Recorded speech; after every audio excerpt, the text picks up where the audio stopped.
Very very welcome to all साथियों। Exam fighter number 1 पर आप सभी का बहुत बहुत स्वागत है।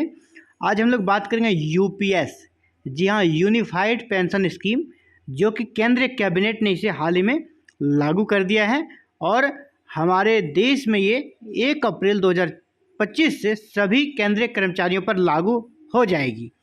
फिलहाल ये चर्चा का विषय बना हुआ, विपक्ष इसका विरोध कर रहे हैं, तो कर्मचारी अपने नफ़ा और नुकसान को समझने का प्रयास कर रहे हैं। तो इसके फैक्ट को समझते हैं हम लोग, इससे क्या आपको फ़ायदा है, एनपीएस से किस प्रकार अलग है, ओल्ड पेंशन से बेनिफिट है या ओल्ड पेंशन ज़्यादा अच्छा है, ए टू जेड हर एक जानकारी आपको इस वीडियो में मिलने वाली है। तो मोदी जी की यानी मोदी सरकार की जो नई यूनिफाइड पेंशन स्कीम है ये क्या है, इसके बारे में हम लोग जानेंगे डिटेल्स में। तो एक एक फैक्ट को यहाँ समझने का प्रयास करेंगे। तो चलिए, अब बाद में हम लोग कंपैरिजन भी करेंगे कि कौन सा स्कीम अच्छा था तीनों में से। अभी हमारे देश में पेंशन की 3 स्कीम चल रही है। पहले ओपीएस था, वो उसे ख़त्म कर दिया गया। इसके बाद एनपीएस आया और फिर यूपीएस आया। अभी 2 स्कीम चल रही है। ओपीएस भी कुछ कुछ स्टेट में लागू फिर से हो गई है। तो क्या है, सबसे पहले यूपीएस का full form unified pension scheme कब से लागू होगा? अप्रैल 2025 से लागू होगा। कितनी पेंशन मिलेगी? तो आपको एक फिक्स पेंशन मिलेगी, आखिरी साल की औसत सैलरी की 50%। यानी अगर आप जिस साल रिटायर हो रहे हैं उस साल अगर आपका वेतन, यानी बेसिक पे की बात कर रहा हूँ, अगर आपका बेसिक पे ये जो 50% आपको जो एश्योर्ड पेंशन है, निश्चित पेंशन है, स्थिर पेंशन है, ये किस पे मिलेगा? आपका जो बेसिक पे है लास्ट में, है ना, लास्ट 1 ईयर के वेतन यानी 12 मंथ के वेतन का एवरेज निकाला जाएगा, उनके बेसिक सैलरी का एवरेज निकाला जाएगा, उनका 50% आपको पेंशन के रूप में मिलेगा। मान लीजिए आपका लास्ट में 50,000, जो लास्ट साल है आपका, अंतिम साल है नौकरी के, उस समय आपका 50,000 अगर आपका बेसिक पे और एवरेज बनता है 12 महीने का अंत में, अंतिम साल में, तो आपको 25,000 रुपये पेंशन दिए जाएंगे। एक एग्जांपल के तौर पे मैं समझा रहा हूँ। अगर आपका मान लीजिए 1 लाख है तो आपको 50,000 मिलेगा। अगर आपका बेसिक पे 1 लाख है लास्ट ईयर का, अब सर्विस पीरियड के अंतिम साल का 1 लाख है, तो आपको 50,000 पेंशन यहाँ पर मिलेगा। शर्त यहाँ पे डाली गई है, कंडीशंस है, ऐसा नहीं कि सभी को मिलेगा। नौकरी करते हुए जिनके 25 या उससे अधिक साल हो गए हैं, ये कंडीशन है, 25 साल सेवा करने के बाद ही। यानी वैसे लोग जो 35 में कम से कम जॉब में आ गए हैं, यानी जो 35 ईयर तक में जॉब में आ गए हैं, वही इसका लाभ ले सकेंगे। हालांकि ऐसा नहीं है जिनका 25 साल से कम होगा उसे खाली हाथ छोड़ दिया जाएगा, है ना, फटेहाल छोड़ दिया जाएगा, ऐसा नहीं है। उनके लिए भी यहाँ पर टर्म एंड कंडीशन है कि जिनकी सेवा 10 साल या उससे ज़्यादा हो गई है, मिनिमम 10 साल, मतलब ये आप चलिए, पहला सबसे ज़्यादा लाभ लेने के लिए आपकी सर्विस की लेंथ चाहिए 25 साल। दूसरा कंडीशन है 10 साल, जिनकी सेवा 10 साल मिनिमम हो गई है या उनसे ज़्यादा है, तो उनको कम से कम 10,000 पेंशन की गारंटी है, उनको 10,000 पेंशन दी ही जाएगी। इसके अलावा महंगाई भत्ता जो समय समय पर दी जाती है वो भी उसमें ऐड होगी। यानी मिनिमम 10,000 है, 15,000, 20,000, 30,000 तक भी, आपको 50,000 तक भी मिल सकता है। वो सब कुछ डिपेंड करता है आपके, कह सकते हैं कि सेवा का जो काल है। मान लीजिए किसी का बिल्कुल 12 साल ही है और किसी का 24 साल है, तो ऐसा नहीं कि दोनों को 10,000 ही मिलेगा, उनका कैलकुलेशन होगा, उनके सर्विस लेंथ के अनुसार कैलकुलेशन होगा। और ऐसा नहीं कि आपको यहाँ 10,000 लिख, मतलब कहा गया मिनिमम है, ये क्या है, मिनिमम 10,000 न्यूनतम मिलेगी, 10,000 से कम किसी को मिल ही नहीं सकता पेंशन। तो मेरा कहना है कि आपकी अगर मान लीजिए 24 साल सर्विस हुई है, 25 साल से 2-4 महीना कम है, तो ऐसा नहीं कि आपको 10,000 के आसपास ही भटकना है, नहीं, आपकी जो पेंशन होगी वो जिनका 25 साल हो गया है उनके कंपेरिजन में आपका कैलकुलेशन किया जाएगा, उसी के अकॉर्डिंग आपका पेंशन थोड़ा बहुत कम होगा। लेकिन जिनके सेवा सिर्फ और सिर्फ 10 साल है ना, बहुत ज़्यादा उनका लेंथ नहीं है सर्विस का, उनको 10,000 कम से कम दिया ही जाएगा पेंशन, प्लस महंगाई भत्ता अलग से। मान लीजिए एग्जाम्पल के तौर पर अगर किसी व्यक्ति की जो बेसिक है वो 20,000 बनती है और उनकी सेवा कितनी हुई है, 12 साल, बेसिक पे जो है 20,000 है, सेवा 12 साल है, तो उनको पेंशन कितनी मिल जाएगी? पेंशन 15,000 पर मंथ के आसपास उनको मिल जाएगी। और यहाँ पर महंगाई भत्ता भी समय समय पर ऐड किया जाएगा। इसके बाद अगर सेवानिवृत्त किसी कर्मचारी की मृत्यु हो जाती है तो फैमिली पेंशन भी मिलेगा। जी हाँ, फैमिली पेंशन भी मिलेगा और पेंशन का 60%। मान लीजिए किसी व्यक्ति की मृत्यु होती है रिटायरमेंट के बाद और उनका पेंशन है 30,000। कितना है? 30,000। तो इनका 60% पेंशन उनके वाइफ को मिलेगा, या अगर वाइफ की मृत्यु हो जाती है तो उनके हस्बैंड को मिलेगा। कितना? 60%। 60% बोले तो 18,000 के लगभग आपको मिल जाएगी। अगर वो डिपेंड करता है आपके सैलरी पे, आपका पेंशन पे। जितना भी, मान ली किसी का 1 लाख है तो 60,000 मिलेगा फैमिली को। ठीक है। पेंशन के अलावा लमसम अमाउंट भी दिया जाएगा, है ना, जो अभी आपका डिडक्ट होता है ग्रेच्युटी वगैरह, तो वो भी आपको लमसम अमाउंट यहाँ पर मिल जाएगा। 6 महीने की जो आपकी लमसम अमाउंट दिया जाएगा वह हर 6 महीने की नौकरी की सैलरी और डीए का 10% रहेगा। ठीक है। वह हर महीने की नौकरी की सैलरी जो है आपका सैलरी प्लस डीए का 10% के आधार पर वो ऐड किया जाएगा और बनाया जाएगा आपको, जो वो एक लमसम पैसा एकमुश्त दिया जाएगा। एनपीएस से यह क्या अलग है? एनपीएस में और इसमें क्या डिफरेंट है, अब उसको समझने का प्रयास करते हैं। एनपीएस में भी आपका पैसा कटता है ना, आपका वेतन से, सैलरी से एनपीएस में पैसा कटता था और इसमें भी कटेगा। इसमें भी कटेगा 10% और एनपीएस में भी कटता है, यानी दोनों में पैसा कटने वाला सिस्टम है। इसको नहीं हटाया है ना, इसको हटाया यहाँ पर नहीं है।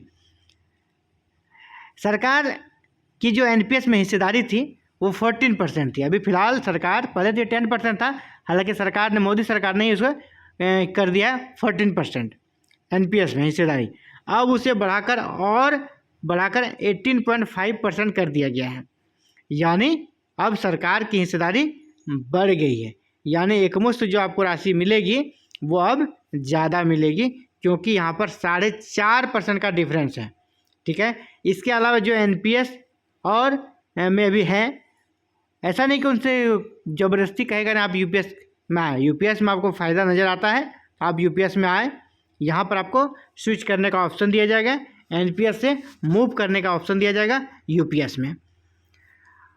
अब इसको एक हाइलाइट्स के रूप में देख लेते हैं, यूनिफाइड पेंशन स्कीम को। अब हम लोग इसको पूरा डिटेल्स में देख चुके हैं, अब इसको हाइलाइट्स के रूप में देखते हैं। लक्ष्य क्या है कि केंद्रीय कर्मचारियों के लिए स्थिर पेंशन प्रदान करना, है ना, यहाँ स्थिर पेंशन प्रदान करना, क्योंकि एनपीएस में स्थिर पेंशन नहीं है, क्योंकि वो शेयर मार्केट पर डिपेंड करता है। वहाँ आपका कुछ भी निश्चित नहीं है, हो सकता है आप जितना सोचे थे उससे कहीं ज़्यादा आपको मिल जाए, या नहीं तो अगर शेयर मार्केट का स्थिति बुरा रहा तो आपको बहुत कम भी मिल सकता है। वहाँ कोई फिक्स नहीं था, लेकिन यहाँ पर स्थिर है, फिक्स है ना, आपको फिक्स पेंशन मिलेगा। लागू कब होगा? 1 अप्रैल 2025 से। लाभ कौन लेंगे? सभी केंद्रीय कर्मचारी फिलहाल जो एनपीएस के अंतर्गत हैं उन सभी को लाभ इनका मिलेगा। वो एनपीएस को स्विच करके यूपीएस में आ सकते हैं। न्यूनतम सेवा, जैसे कहा कि कुछ भी आपको, जैसे कि जो 50% वाला में आप अगर नहीं आते हैं, जिसमें 25 साल सेवा चाहिए, तो न्यूनतम सेवा आपको 10 साल चाहिए ही। 10 साल से कम वाले के लिए कोई प्रोविज़न नहीं है। न्यूनतम पेंशन 10,000, न्यूनतम सेवा 10 साल। सेवानिवृत्ति पर एकमुश्त जो भुगतान किया जाएगा उसका क्या रेट है? हर 6 महीने की सेवा के लिए जो आपका वेतन है और जो डीए है उनका 10% के रेट से आपका जितना भी सर्विस लेंथ होगा जोड़कर आपको एकमुश्त भुगतान कर दिया जाएगा। पारिवारिक पेंशन दिया जाएगा, फैमिली पेंशन 60% कर्मचारी की डेथ होने पर। सेवा अवधि और सेवा वेतन, पेंशन राशि सेवा अवधि और अंतिम आहरित बुनियादी वेतन पर निर्भर। जी हाँ, ये मैंने पहले ही कह दिया, आपका अंतिम जो वेतन है उस पर वो पेंशन की राशि डिपेंड करेगी। एनपीएस से स्विच करने का विकल्प है, राज्य सरकारें भी अपने यहाँ से लागू कर सकती है। और इसके बाद अब हम लोग तीनों पे देखेंगे, तीनों स्कीम्स के बारे में बात करेंगे। कौन कौन सा? जो आपका ओपीएस था, जो आपका ओपीएस था, ये तो निश्चित है। अगर हमको पहले क्या था, पहले स्टार्टिंग से चलते हैं। जो 3 पेंशन स्कीम है, पहले क्या है? ओपीएस, ओल्ड पेंशन स्कीम, फिर क्या आया? एनपीएस जो अभी चल रहा है, और अभी क्या आया? यूपीएस। अभी हम लोगों ने बात किया ओपीएस नहीं, आपका एनपीएस और यूपीएस के बारे में, एनपीएस और यूपीएस के बारे में। इसमें नो डाउट जो नई पेंशन स्कीम है ये बेस्ट है। यूपीएस एनपीएस से फार बेटर है, बहुत अच्छा है। लोग निश्चित ही एनपीएस को छोड़ के यूपीएस में आएंगे, कोई डाउट नहीं है। अब बात करते हैं ओपीएस और एनपीएस की, है ना। ओपीएस और एनपीएस की क्या स्थिति है, ठीक है। तो अभी मैं पहले ही बता दूं, ओपीएस का कोई जवाब नहीं। ओपीएस को बुढ़ापे की लाठी कहा जाता था ना, है ना, बुढ़ापे का सहारा। तो आज भी है, उनके प्रति लोगों का रुझान, झुकाव आज भी है और वो रहेगा, क्योंकि उनका मुकाबला एनपीएस और यूपीएस नहीं कर सकता है ना एनपीएस कर सकता है, ना ही यूपीएस कर सकता है, कोई नहीं कर सकता है। एनपीएस में क्या होता है ना, एनपीएस को पहले समझते हैं। नए पेंशन स्कीम यानी न्यू पेंशन स्कीम जो एनपीएस है, निश्चित पेंशन की कोई गारंटी नहीं है। इसमें कर्मचारी की जो बेसिक सैलरी है और डीए का 10% कटता है, जो कि यूपीएस में भी कटेगा, यह जो है ना यूपीएस में भी कटेगा। लेकिन यहाँ पर जो निश्चित पेंशन की गारंटी नहीं थी, अब यहाँ पर क्या हो गया है, निश्चित हो गया है। यहाँ पर आपका स्थिर पेंशन है कि पेंशन मिलेगा, इसकी गारंटी है, ठीक है। दूसरा जो यूपीएस में जो एनपीएस में पैसा कटता था, यहाँ भी पैसा कटेगा। एनपीएस शेयर मार्केट के प्रदर्शन पर आधारित होता है, इसलिए इसे सुरक्षित नहीं माना जाता है। न्यू पेंशन स्कीम सुरक्षित नहीं मानी जाती थी। सेवानिवृत्ति पर पेंशन पाने के लिए एनपीएस फंड का 40% निवेश करना होता है ना। आपको निवेश करने का मन नहीं है तो भी आपको निवेश करना ही पड़ता है लाभ लेने के लिए। इसमें 6 महीने बाद मिलने वाले डीए और महंगाई भत्ता दिए जाने का कोई भी प्रावधान यहाँ पर इसमें नहीं है। जो एकमुश्त दिए जाने का प्रावधान है वो नहीं है। सरकार मूल वेतन का अपनी तरफ से 10% योगदान करती है। कई कर्मचारी संघ ने इसको लेकर असंतुष्ट। जी हाँ, ये जो 10% भुगतान यहाँ पर दिया गया है, ये अभी सरकार 14% देती थी। फंड में सरकार कितना डालती थी, 14%। अभी यूपीएस में 18.5% डालेगी। अब पुरानी पेंशन योजना यानी ओपीएस में जो था नियम, उसको समझते हैं। ये बेस्ट है। अगर पूछा जाएगा किसी भी कर्मचारी से, तो ओपीएस का कोई जवाब नहीं। ओपीएस ऑलवेज बेस्ट है। इसमें क्या होगा, सेवानिवृत्ति के समय जो होता था 2004 के पहले, और अभी भी कुछ राज्यों में इसे लागू किया गया है, तो सेवानिवृत्ति जब होगी, रिटायरमेंट होगा, कर्मचारी के वेतन की आधी राशि पेंशन के रूप में दी जाती है।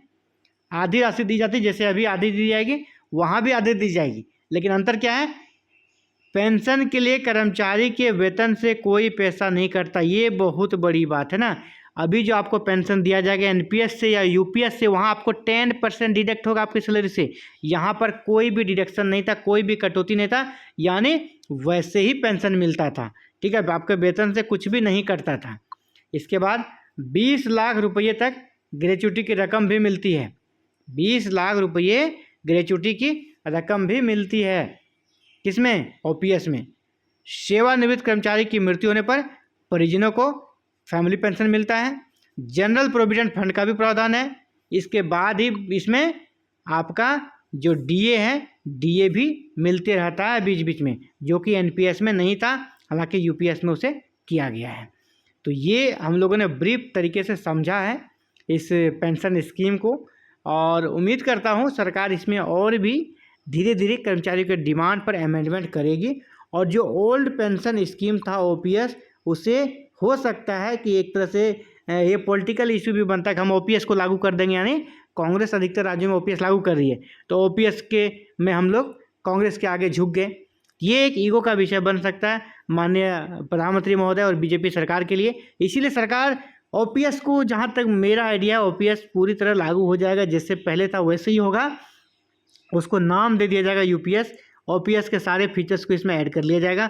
आप देख लीजिएगा आने वाले समय में इसमें जो डिडक्ट का प्रावधान, डिडक्शन जो कटौती होता है वेतन से, वो भी नहीं होगा, है ना। लमसम ग्रेच्युटी अमाउंट जो मिलता है वो भी मिलेगा। डीए वगैरह जो ऐड तो है ही, सारी सुविधाएं आपको ओपीएस की तरह यूपीएस में आरंभ कर दी जाएगी। एक शुरुआत है, और ऐसे ही कर्मचारियों का प्रेशर और विपक्ष का प्रेशर बना रहे, आने वाले समय में वो भी होने वाला है। तो फिलहाल इस वीडियो में इतना ही, और आगे जैसे ही कोई अपडेट्स आती है, कोई नई न्यूज़ आती है, तो जो कि डेली आपका डीएनडी डेली न्यूज़ डिस्कशन होता है, वहाँ पर इस प्रकार की वीडियो हर दिन आपको मिल जाती है। तो ऐसे ही नई अपडेट्स के साथ फिर मिलते हैं बहुत ही जल्द। फिलहाल इस वीडियो में इतना ही। Thank you very very much for watching this video and connecting with exam fighter number. Channel पर नए हैं, चैनल को सब्सक्राइब करें, बेल आइकन को प्रेस करके ऑल बटन को क्लिक कर लें। Thank you very very much.